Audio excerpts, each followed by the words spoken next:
Hi everyone, I'm Aryaa. Meet Boris. He's 66, lives in Cambodia with his family, who are all dependent on him, and he also just got diagnosed with stage 4 lung cancer. Now, the survival rate for lung cancer is 56%, but as it progresses, in the next 5 years, the survival rate is only 13%. Now, what could have Boris done differently? Well, he could have done more MRIs, more CT scans, but those are expensive and they're time-consuming, and that must mean more hospital visits. And since he lives in the rural side of Cambodia, that's very difficult for him. He could have also tried eFirm, which is a new biopsy platform to detect lung cancer, but that's also time-consuming and very expensive.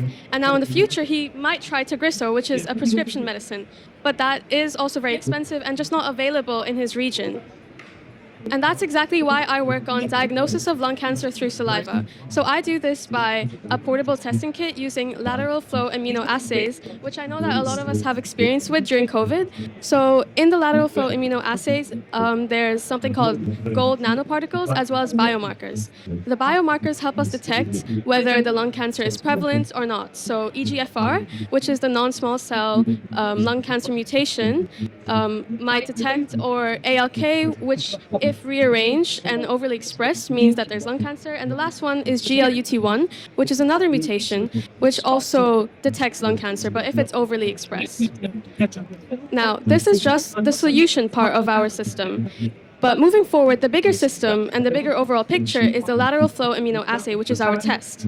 So essentially, we put the sample of saliva through the sample release pad, and it goes down to the conjugate release pad, where it goes through the solution of our bioparticles and just the nanoparticles, and then it reaches the control line and the nitrocellulose membrane, which is kind of the biggest part and the most important part, because that's where everything combines and we're able to see whether something is present or not.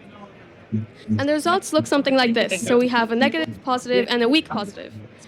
Essentially, we use LFIAs, lateral flow immunoassays, because not only are the public more familiar with them because we use them during COVID, but also it's just more cost effective and we can produce them at mass, especially as my company is focusing on kind of reducing the toll on public health systems and just bottom billion countries or undeveloped communities.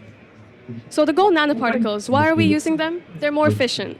The efficiency is because they have a high intensity color and therefore the assay is more sensitive. And since it's more sensitive, that must mean any biomolecule, or in our case the biomarkers, can easily conjugate onto the conjugate release pad. And therefore it's definitely more helpful, especially at industrial level, because we're able to notice whether the biomarkers are actually present in the person's saliva. And in terms of industrial level as well, the gold nanoparticles are cost-effective and they're not harmful, especially if they're made dry. And that's exactly how we're going to work around this. So industrial level is kind of our goal, but first we're going to essentially manufacture the product, conduct clinical trials to see if there's any changes needed, and whether feedback and all of that.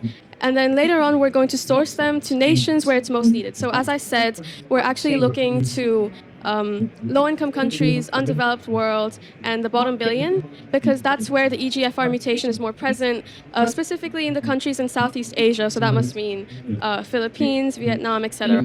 And then we're going to source them to specific clinics where it's most needed. So join us in creating a future where medical health is more equitable and accessible. Thank you.